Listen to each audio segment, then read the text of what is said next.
Hamas نے Donald Trump کے غزہ منصوبے میں غیر مسلح ہونے کی شک میں ترمیم کا مطالبہ کر دیا۔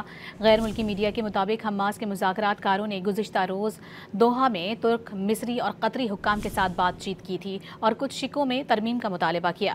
حماس اسرائیل کے مکمل انخلاء اور رہنماؤں کے اندر یا باہر قتل نہ کیے جانے کی بین الاقوامی ضمانتیں چاہتا ہے۔ حماس کو جواب دینے کے لیے زیادہ سے زیادہ 2 یا 3 دن درکار ہیں۔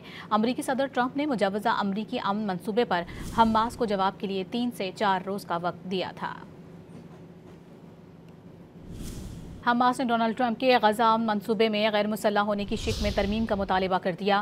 غیر ملکی میڈیا کے مطابق حماس کے مذاکرات کاروں نے گزشتہ روز دوحہ میں ترک، مصری اور قطری حکام کے ساتھ بات چیت کی تھی اور کچھ شکوں میں ترمیم کا مطالبہ کیا۔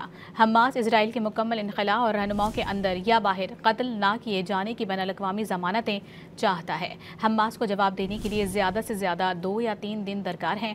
امریکی صدر ٹرمپ نے مجوزہ امریکی امن منصوبے پر حماس کو جواب کے لیے 3 سے 4 روز کا وقت دیا تھا۔